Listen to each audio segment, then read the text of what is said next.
गेल्या 5 वर्षापूर्वी श्रावस्ती नगरचा नाला हा कॉन्क्रीटमध्ये बांधण्यात यावा, त्याच्यावर स्लॅब टाकण्यात यावं अशा पद्धतीनं काम करण्यासाठी म्हणून महानगरपालिकेनं 6 कोटी रुपये मंजूर केले होते।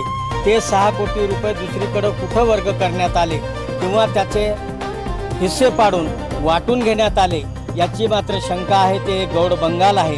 म्हणून प्रशासनाला आणि शासनाला ही माझी विनंती आहे की त्या 6 कोटी रुपयाचं नेमकं काय झालं आणि ते काम का झालं नाही, ज्याच्यामुळं गेल्या 25 वर्षापासून श्रावस्तीनगरच्या घरामध्ये पाणी येतं आहे। लेकराबाळांचं, गुराढोरांचं, धान्यांचं मोठ्या प्रमाणामध्ये नुकसान होऊ लागलेलं आहे।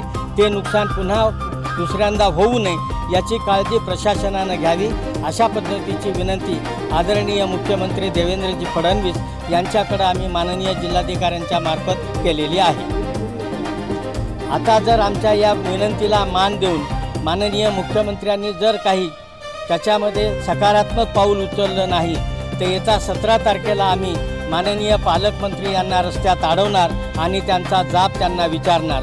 कारण अतिवृष्टीमुळं ज्या लोकांचं नुकसान झालं होतं त्या लोकांना माननीय पालकमंत्री गाडीतून उतरून साधी भेटसुद्धा, त्यांच्याबद्दल सहानुभूतीची भेटसुद्धा त्यांनी घेतलेली नाही। म्हणून सगळ्यात पहिल्यांदा पालकमंत्र्याचा तीव्र शब्दामध्ये निषेध करतो आणि 17 तारखेला त्यांची गाडी रस्त्यात आणून त्यांना याचा जाब रिपब्लिकन हक्क परिषदेच्या वतीनं विचारण्यात येणार आहे।